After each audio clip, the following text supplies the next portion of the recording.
Apa yang sebetulnya dimaksud dengan objektivitas? Orang seringkali kalau tidak suka dengan pandangan orang lain akan bilang, wah pendapatmu nggak objektif, itu cuma pendapat subjektif. Tapi apa yang sebetulnya dimaksud dengan objektif? Apa yang dimaksud dengan subjektif? Melalui video ini saya akan menunjukkan bahwa sebetulnya objektivitas itu punya sejarah ya. Dan artinya kata objektivitas atau objektif itu sendiri sebagai konsep bukanlah suatu konsep yang tunggal. Dia punya banyak arti.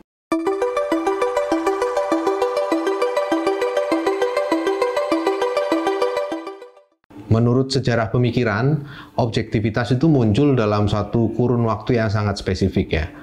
Sebagai istilah dia itu mengemuka di era modern awal, katakanlah abad ke-17 ke-18 seperti itu. Ketika berkembang apa yang hari ini kita kenal sains modern gitu. Dan objektivitas itu adalah kunci bagi suatu teori untuk dikatakan bisa benar atau salah itu kalau dia mencerminkan kenyataan objektif. Nah, konsep objektivitas sendiri walaupun dia berasal dari abad ke-18 sebetulnya itu berakar pada satu pandangan atau paradigma yang sudah lama, sudah sejak era klasik, sejak era Yunani kuno abad ke-4 sebelum Masehi, katakanlah seperti itu. Sejak era Yunani orang biasa berbicara tentang kenyataan yang berada di luar kita itu sebagai suatu keberadaan yang kita kemudian teliti apa esensinya, apa kodratnya seperti itu. Gagasan tentang esensi atau kodrat ini kemudian berkembang pada masa abad pertengahan. Abad katakanlah mulai dengan abad ke-6 sampai dengan abad ke-13-14 seperti itu. Kata objektivitas itu sendiri sebetulnya kan berasal dari kata Latin ya. Dia dipasangkan dengan kata subjektivitas gitu. Nah, untuk itu kita harus tahu sebetulnya konsepsi tentang subjek dan objek dalam konteks pemikiran pada masa abad pertengahan itu. Sebenarnya kata subjek itu berangkat dari suatu istilah dalam bahasa Yunani yang kemudian diterjemahkan sebagai subjek di dalam bahasa Latin. Kata aslinya dalam bahasa Yunani sebetulnya adalah hypokeimenon, yang artinya kurang lebih berarti substansi atau hal yang menjadi dasar bagi adanya sifat-sifat tertentu. Artinya kalau kita bicara tentang katakanlah meja ini berwarna putih, sifat putih itu kan dikenakan pada sesuatu yang kita sebut meja ya. Nah, meja ini sebagai landasan pengenaan sifat-sifat, itulah yang disebut sebagai hypokeimenon atau yang kemudian diterjemahkan menjadi substansi atau subjek itu. Dalam perkembangannya dalam filsafat abad pertengahan, kata subjek ini beralih dari yang semula diartikan sebagai landasan tempat adanya sifat itu dikenakan ke subjek dalam arti manusia. Nah, kata subjek ini kemudian diperhadapkan dengan objek ya. Kalau subjek ini adalah manusia, maka objek itu adalah semua yang berada di seberang manusia, yang berada di hadapan manusia. Dalam banyak hal ini seperti meneruskan satu asumsi dalam filsafat Yunani tentang substansi tadi itu. Jadi bahwa subjek inilah substansi dan realitas di depan kita ini adalah sesuatu yang dihadapkan pada kita. Gitu. Jadi kita berrelasi dengan dunia itu sebagai semacam dua entitas yang saling berhadapan satu sama lain. Gitu. Seolah-olah kita ini bukan dunia, bukan bagian dari dunia. Jadi ada dunia di luar kita yang disebut sebagai dunia objek-objek dan ada dunia subjek yaitu kita, makhluk berkesadaran. Gagasan semacam ini semakin berkembang di awal era modern, yaitu sekitar abad ke-17 tahun 1600-an. Di situ berkembang satu konsepsi bahwa apapun yang berada di hadapan kita, di luar kita, terpisah dari kita dan independen keberadaannya di luar kita, artinya kita menyadari atau tidak, kita melihatnya atau tidak, itu sesuatu itu tetap ada, itu sebagai objektivitas gitu. Itu adalah konsepsi modern yang berkembang sejak sekitar abad ke-17 gitu. Nah, di situ muncul satu konsepsi awal tentang objektivitas sebagai suatu konsep yang masuk ke dalam diskusi mengenai filsafat ilmu terutama ya. Bagaimana satu ilmu pengetahuan itu merumuskan satu pendekatan atau teori tentang dunia dengan bertumpu pada analisis terhadap objek-objek tersebut. Namun sebetulnya yang dimaksud dengan objektivitas pun itu tidak berhenti di situ ya. Dia sifatnya, pengertiannya itu bisa berubah-ubah sebetulnya. Yang semula kita artikan sebagai sesuatu yang ada di hadapan kita, itu kemudian dispesifikasi lebih lanjut menjadi sesuatu yang lebih rinci lagi gitu. Nah, saya ada suatu studi yang ditulis oleh Loren Daston dan Peter Galison berjudul Objectivity. Ini adalah satu buku yang cukup tebal yang terbit 10 tahun yang lalu kalau tidak salah, yang membahas tentang sejarah dari objektivitas semacam itu. Ini sebenarnya ditulis dalam kerangka satu kajian tentang sejarah ilmu ya, dari pendekatan filsafat tentunya. sejarah ilmu pengetahuan yang ditulis oleh para eksponen dari apa yang dikenal dalam filsafat ilmu sebagai mazhab Stanford. Dalam buku ini dijelaskan bahwa sebetulnya yang dimaksud dengan objektivitas itu berkembang ya. Semula ketika dia muncul katakanlah sebagai konsep keilmuan di abad ke-17, itu dia diartikan objektivitas ini sebagai apa yang disebut di sini sebagai truth to nature, artinya benar sesuai kodrat ya. Ini berkaitan dengan konsepsi pada masa itu tentang apa yang disebut sebagai kodrat atau esensi. Jadi bahwa setiap objek itu memiliki esensi dan kita menggambarkan objektivitas dari objek tersebut berarti menggambarkan esensinya itu, menunjukkan kodratnya gitu.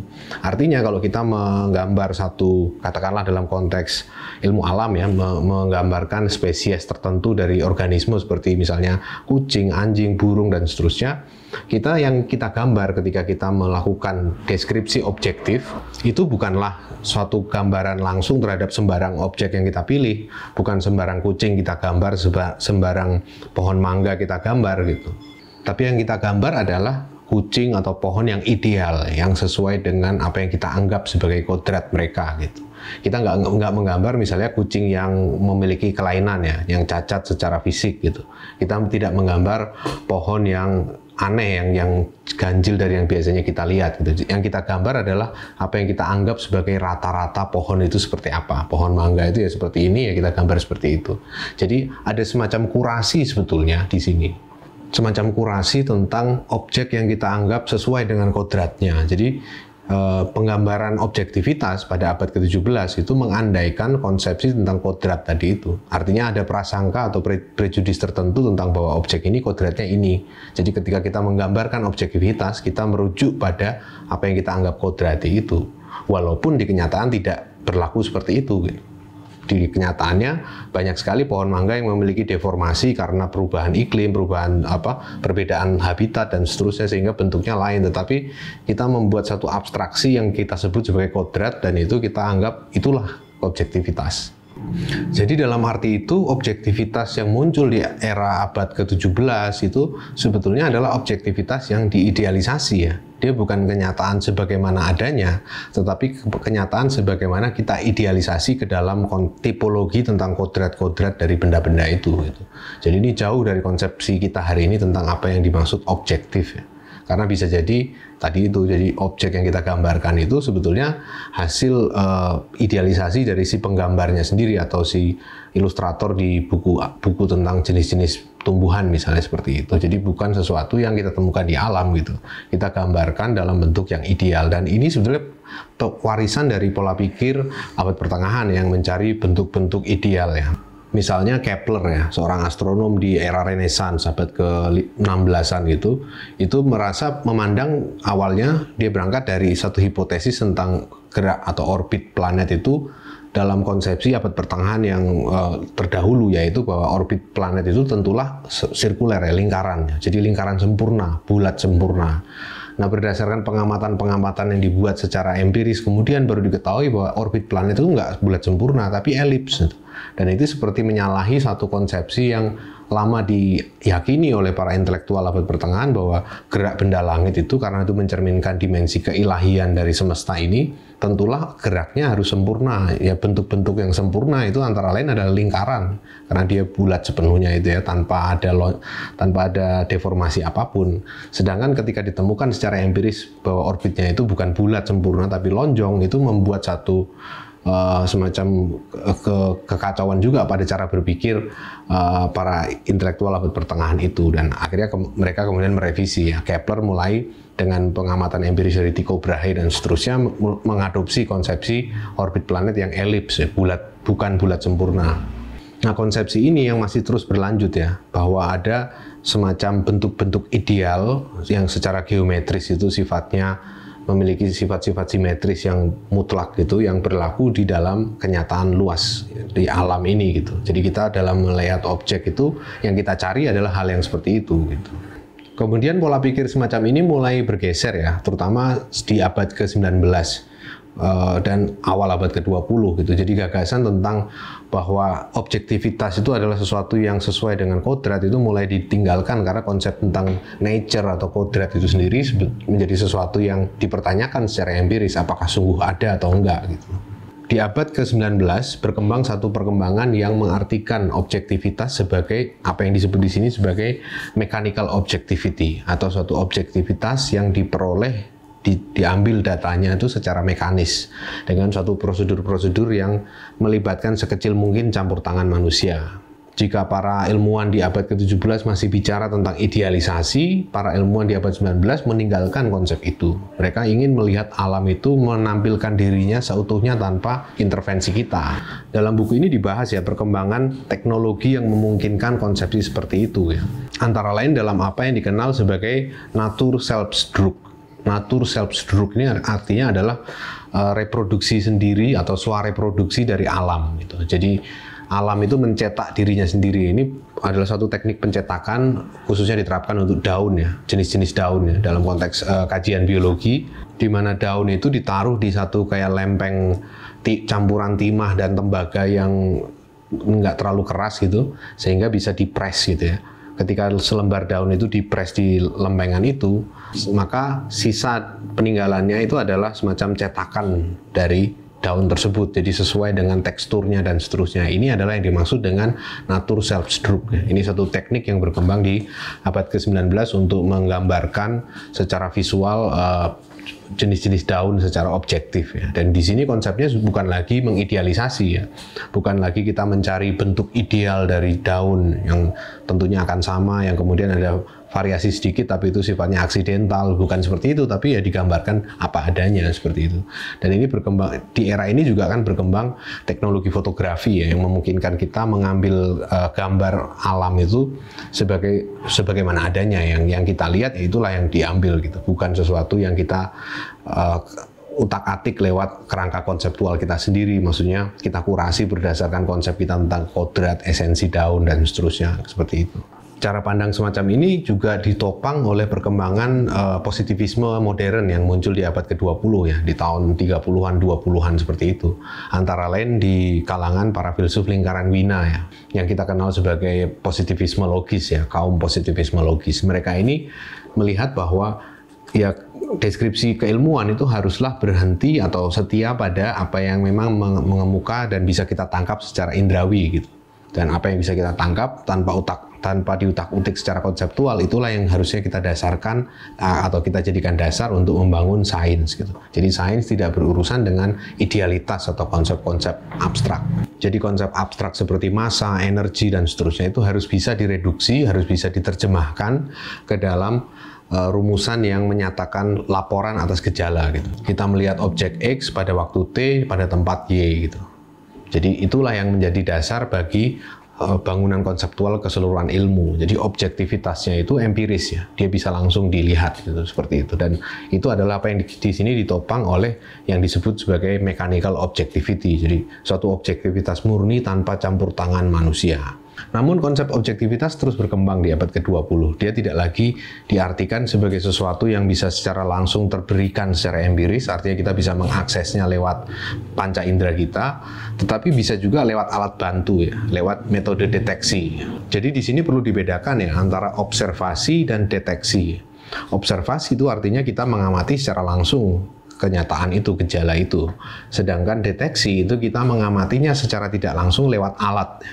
Dan seringkali hal ini sangat diperlukan dalam sains karena banyak objek itu, banyak gejala itu nggak bisa dilihat secara langsung, nggak bisa didengar secara langsung. Misalnya pendengaran manusia kan hanya pada frekuensi audio antara 20 sampai 20 ribu Hz ya. Dia nggak bisa lebih tinggi daripada 20 ribu Hz dan nggak bisa juga lebih rendah daripada 20 Hz. Jadi sangat terbatas. Jadi ketika kita hanya mau menjelaskan semua aspek sains yang berlaku di rentang frekuensi ini, akan banyak aspek lain yang tidak terjelaskan. Tidak akan bisa direduksi ke dalam pernyataan-pernyataan yang melaporkan gejala pengamatan tadi itu gitu. Karena persis pengamatnya manusia ini terbatas, hanya punya kapasitas frekuensi dalam rentang itu 20 sampai 20 ribu Hz ya. Nah, oleh karena itu kemudian berkembang berbagai macam alat bantu yang bisa mendeteksi berbagai macam audio frekuensi seperti itu yang berada di luar jangkauan manusia. Demikian pula dengan penglihatan. Ada banyak jenis cahaya di alam semesta ini dan manusia hanya bisa melihat sebagian saja. Mata kita misalnya tidak didesain atau tidak berkembang secara evolusioner untuk bisa melihat dalam inframerah gitu ya. Dan banyak jenis cahaya lain yang kita nggak bisa ngelihat, tapi kita bisa lihat lewat bantuan alat tertentu gitu. Nah, yang membuat kita tahu bahwa ada objek ini, ada gelombang ini dan seterusnya, tapi kita nggak lihat langsung lewat mata kita, tapi kita dapatkan berdasarkan laporan dari alat bantu itu gitu. Dan ini yang kemudian juga diakui sebagai objektivitas gitu. Dia bukan sesuatu yang bukan sesuatu yang ilusi gitu. Walaupun kita nggak bisa ngelihatnya, walaupun kita nggak bisa mendengarnya, dia ada di luar sana sebagai bagian dari dunia objek. Hanya saja objektivitas ini tidak tergambar atau tidak terhadirkan langsung di depan subjek, di depan kita. Dia dihadirkan melalui perantaraan deteksi dan seterusnya. Ini yang di sini disebut sebagai trained judgment ya. Jadi objektivitas itu bukan lagi apa yang langsung mengemuka sebagai gejala empiris, tetapi sebagai suatu data yang berdasarkan putusan yang sudah terlatih, itu orang bisa memilah gitu. Oh, ini beneran ada, oh ini cuma artefak dari mesin yang alat bantu kita gitu. Suatu kelihatannya ada sesuatu di sana, padahal ini sebenarnya kerusakan alat atau tipe alat ini mengandung jenis tertentu yang membuat ada artefak semacam itu gitu. Ini bukan bagian dari kenyataan kayak gitu. Itu adalah bagian dari trained judgment. Di sini berkembang suatu konsep objektivitas yang berkaitan erat dengan kepakaran ya, dengan keahlian di bidang itu gitu. Artinya kalau kita tidak memiliki keahlian di bidang itu, maka kita membaca data itu, data yang sama yang dibaca oleh pakar itu, kita tidak akan bisa menyimpulkan apa-apa. Apakah di sana ada entitas jenis tertentu atau tidak, kita nggak bisa tahu karena kita nggak bisa bedain mana yang artefak, mana yang beneran ada, dan bagaimana cara menafsirkan data itu sehingga masuk akal gitu. Sedangkan seorang ahli di bidangnya, dia akan bisa lihat, oh ini berarti ada sesuatu di sini gitu. Yang ini bukan, dan seterusnya. Jadi objektivitas yang diperoleh karena ada syarat kepakaran tertentu. Ini yang nggak bisa direduksi ke objektivitas empiris tadi itu. Nah, di sini kita lihat berarti ada 3 ya tahapan dari konsep objektivitas. Yang pertama di abad ke-17 itu konsepsi tentang truth to nature ya, kebenaran sesuai kodrat. Jadi kalau sesuatu itu disebut objektif, berarti dia sesuai dengan kodrat benda itu sebagaimana kita anggap demikian gitu. Kemudian berkembang di abad 19 menjadi mechanical objectivity, jadi objektivitas sebagai apapun yang terekam oleh mata kita atau pendengaran kita atau apapun panca indera kita lah, seperti itu. Objektivitas yang sifatnya empiris.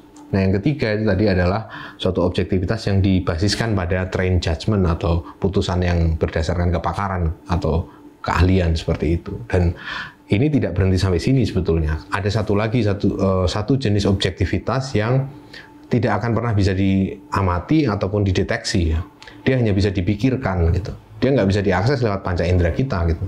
Kita lihat kemanapun nggak pernah kita ketemu dengan benda-benda ini. Ini adalah apa yang disebut di sini sebagai structural objectivity. Ini adalah objektivitas yang berkaitan dengan hal-hal benda atau entitas-entitas matematis ya. Misalnya ruang berdimensi 11 ya, itu kan nggak mungkin kita lihat ya. Di kemanapun kita pergi di alam semesta ini, kita nggak akan pernah bisa melihat ruang berdimensi 11 itu. Tapi secara matematis itu ada gitu. Dia bisa dibuktikan keberadaannya melalui satu pembuktian, dan itu sudah dibuktikan ya sejak zaman David Hilbert. Ruang abstrak dengan dimensi n itu mungkin gitu, dan itu sesuatu yang ada di luar sana, bukan hanya pikiran kita sendiri, bukan hanya kita ciptakan lewat rekayasa, khayalan atau apa, bukan, tapi betul-betul bisa diuji lewat proof ya, lewat pembuktian matematis gitu. Nah, ini adalah suatu jenis objektivitas yang beda ya dengan yang sebelum-sebelumnya ya. Ini satu objektivitas yang nggak mungkin kita amati, tidak ada observasinya, tidak ada alat deteksinya, kita nggak bisa bikin alat apapun yang bisa tiba-tiba menemukan dengan kita potret realitas tertentu, oh ruang berdimensi 52 gitu.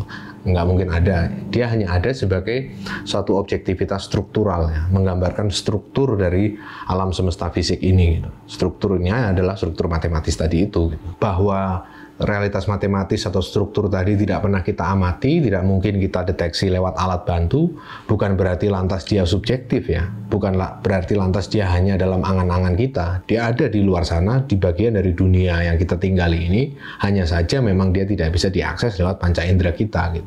Jadi di sini bisa kita lihat bahwa sebetulnya konsep objektivitas itu nggak tunggal ya, dia nggak satu hal yang sama gitu, tapi dia sebetulnya ada, paling tidak ada 4 tadi itu, 4 perkembangan yang beda-beda gitu. Kalau kita dalam konteks kritik terhadap positivisme itu kan seringkali menganggap bahwa positivisme itu adalah pandangan bahwa kita harus setia pada objektivitas gitu. Padahal yang dimaksud sebetulnya adalah objektivitas yang tertentu ya oleh kaum positivis ini.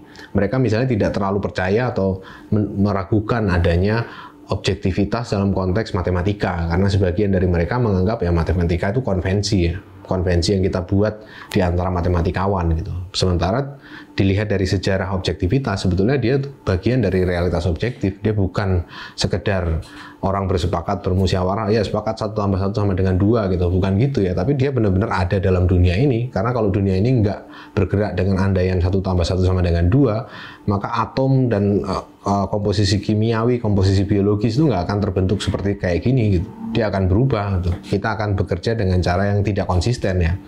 Kadang-kadang kita manusia, kadang-kadang kita asbak gitu misalnya. Itu kan sesuatu yang absurd ya. Itu yang terjadi ketika kita menganggap bahwa realitas matematis itu hanya sekedar konvensi yang kita bikin sembarang saja gitu. Jadi dalam usaha kita yang biasa di dalam konteks ilmu sosial humaniora itu banyak sekali melakukan atau ingin melakukan kritik terhadap positivisme, kita harus hati-hati memilah maksud atau konsep objektivitas ini. Pemaknaannya itu beda-beda. Jadi bukan hanya objektivitas empiris saja, tetapi ada berbagai macam jenis objektivitas tadi.